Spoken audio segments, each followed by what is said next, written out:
What's up, everybody out there in YouTube land? Wrath2501 here. Alrighty.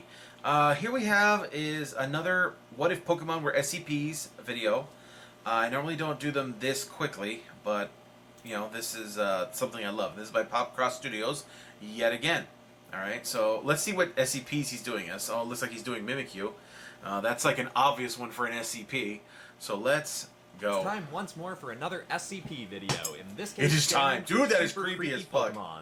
As usual with this series, all of the Pokemon that I'm adapting into SCPs for this video were taken from suggestions left in the comment section of the previous video in this series. That Thanks so Mr. much Mime for was all those creepy comments as hell. and suggestions. They're very much appreciated, and I think you all made some good calls for who to use in this episode. Oh, Dragonite, Let's get into it, shall we? Drifloon. Let's go.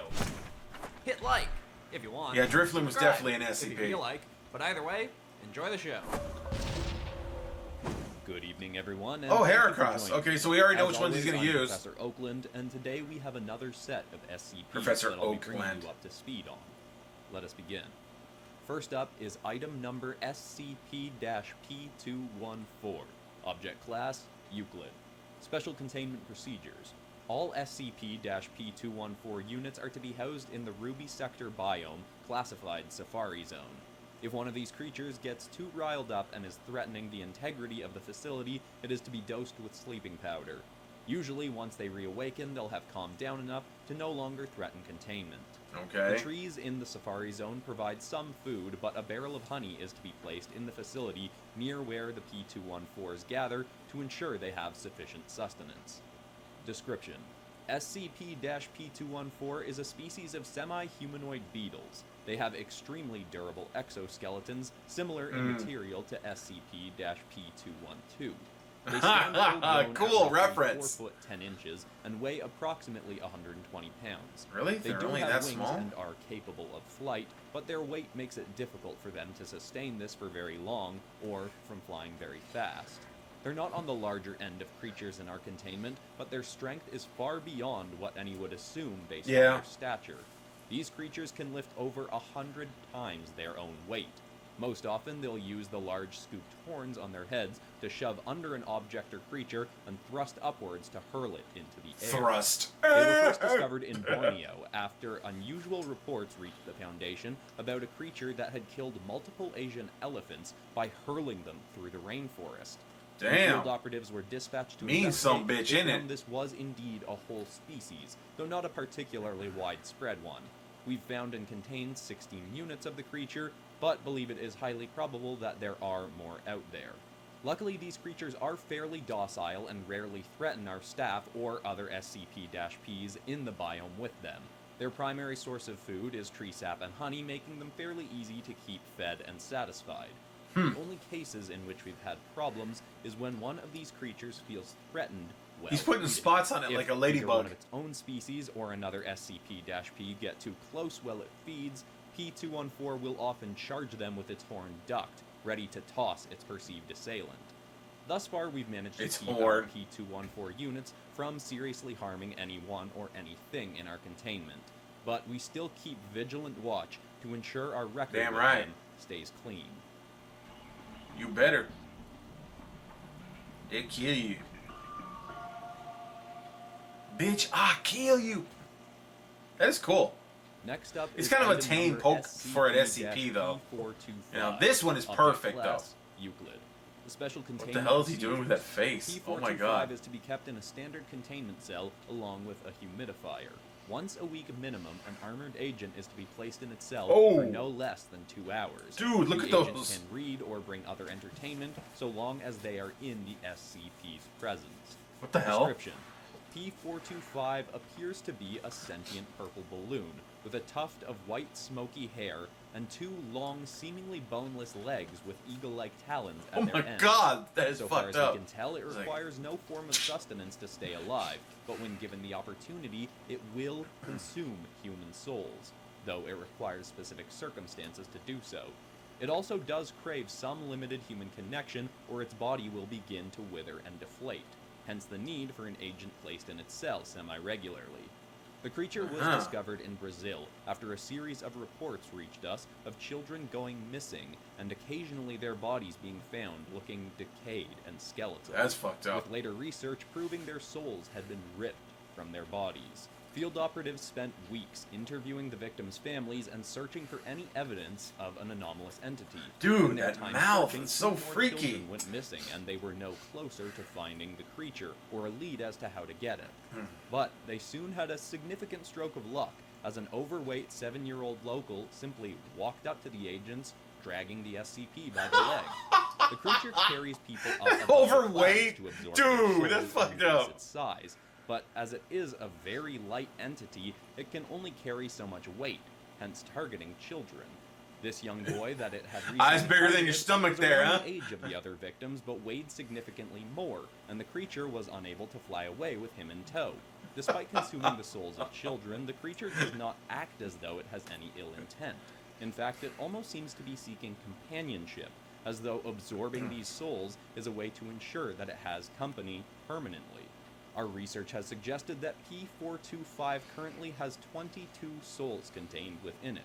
We have yet to find a way to extract and release them safely without harming P425.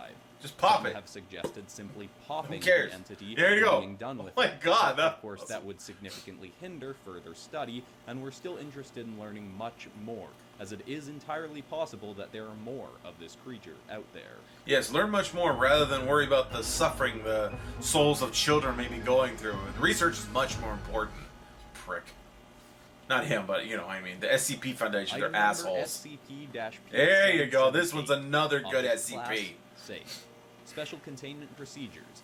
P778 has a standard containment cell adorned with plush toys and a large mirror, though its cell is left unlocked and it is permitted to wander about the site during standard working hours. Any Why? personnel considered to work in the same facility as P778 must undergo psychiatric evaluation to ensure they won't be frightened by P778's unnerving costumed appearance. Oh shit! Description. What the? Oh my god! That P778 hand! appears I was as a wondering where that. bundle of burlap rags tied together Oh my with rope god! and decorated to appear somewhat similar to another SCP, one whose existence we've failed miserably to keep from public knowledge, SCP-P025, whose case we'll discuss another time. Ooh, P778 occasionally foreshadowing. appears having purple ooze spilling from the holes in its Oh, costume God. and from underneath it.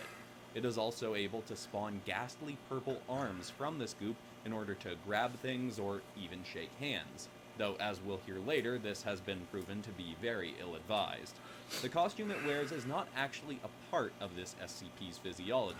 It wears this outfit specifically to try and be more approachable, so it can keep company with other people and animals without harming them. Its true appearance is unknown, as the only people who have seen under its disguise Are dead. have all died within a few hours of the sighting. Dude, they One die agent who was instantly. initially Remember the studying this episode where he creature actually that was brought killed into containment, Meowth? took a look at it and immediately went white and was paralyzed. He was taken from the room and an interview was attempted, but he was only able to babble utter nonsense before his eyes rolled back and he collapsed to the ground dead. Now, with such lethal potential, it's easy to question why is this one of the rare SCP creatures considered safe and permitted to wander about its facility. Good Well, point. P778 has proven to be incredibly vigilant about keeping its costume on and intact, and in fact will urge anyone who attempts to remove it not to do so. Once it appeared as though the neck had snapped sideways on its outfit, and P778 spent the next few hours in front of the mirror in its cell, doing everything it could to fix its appearance, to keep those in the facility safe from its true form. On top of that, like other safe SCPs such as 999 and 131, 999. P778 has proven to be a very pleasant creature to have around, and wishes only the best for everyone in the Foundation. It will wave at every new person Despite it that enters, creepy and foot. even occasionally help someone carry things around their office, though this has been discouraged since a recent incident. An agent was trying to teach P778 some human customs, including shaking hands.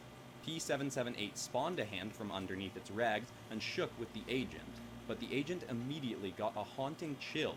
They then reported for the next 5 nights having terrible nightmares and constantly being too cold. After that, no further symptoms were reported, and P778 chose to stay in its room for the next week, appearing to mourn what it had caused. But the agent told P778 that he forgave it, and soon all returned to normal.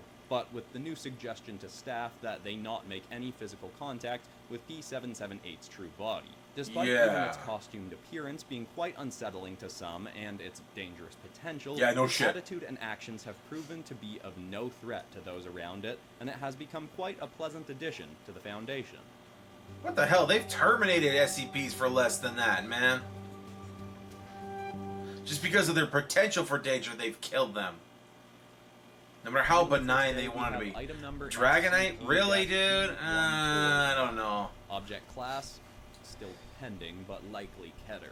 Special containment procedures. As of yet, we've been unable to get this creature into containment due to its immense power and due to intervention from natives of its island home 200 miles off the western coast of Australia. Of course it's from Australia. Why not? Is a husky orange draconic creature with remarkable flight capabilities. It's been sighted traveling over 1,500 miles per hour. Yeah, they're supposed to be real fast. Unknown if that is even its top speed.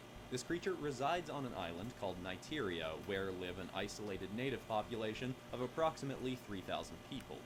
P149 seems to act like a deity to these people, or in the very least, like a savior.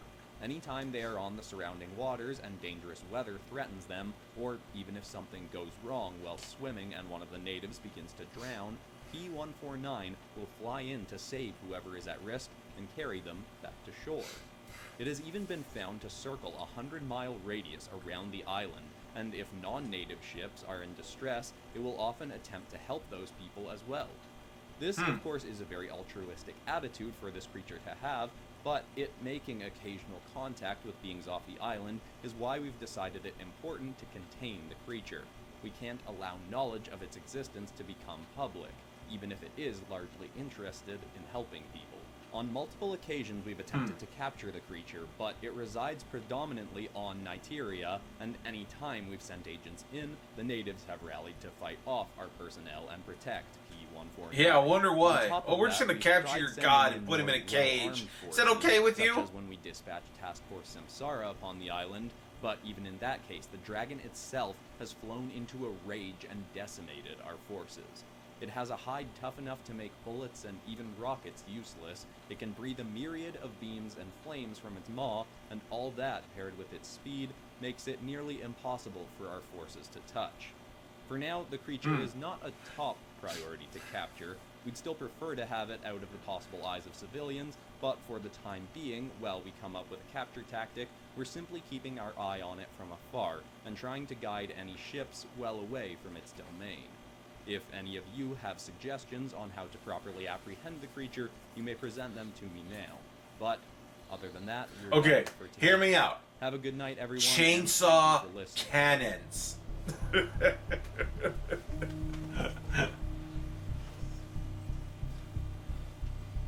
prefer Garchomp. It's a much better Pokemon. Oh, okay. I think I still like the second episode a tiny bit better overall, but I would definitely say Heracross and Mimikyu are two of the best Pokemon as SCPs I've done so far. And I am still really happy with the Drifloom and the Mimikyu are the best. Heracross and Dragonite are kind of weak as SCPs. Suggestions. It makes this series so much better. Oh man, you should start doing more of the legendaries like the cats. Ooh, Rayquaza, yes. And of course, if you're new to the channel and you haven't seen the other two episodes in the series, that was fucked up. The Sandcastle. That's badass. You could check out the Phobias as Demons episode. Phobias as Those Demons. are a similar sort of vibe and tone as these episodes. But besides that, that's all for today. I'm Christian Pearson. This has been Popcross Studios, home of the nerdiest art videos on YouTube. I'm a lot These are bouncier cool. right now than usual. Anyway, he's on cocaine. Train of the video's over though. The next one's coming out Friday, and it's the community redraw and a new multiverse tale. I'll see some of you or all of you there. Thanks for watching and goodbye. Okay. Alright, so that is If Pokemon Were SCPs Part 3. That was a good one. I like that. Though, like I said, a couple of those Pokemon were kind of weak, but, you know, he did a good job of the art, and the story was actually interesting. Well, hope you guys enjoyed that. Don't forget to like this video and subscribe. Don't forget, we are doing a stream here on late Halloween. That'll be a topper for all the Halloween videos, because I'm going to be releasing a bunch of Halloween videos on that day. So, it's going to be the Halloween Marathon. The Halloween Spooktacular Marathon. And I hope you guys will join me there. I will see you guys next time. Tune in every day for new content. Bye-bye.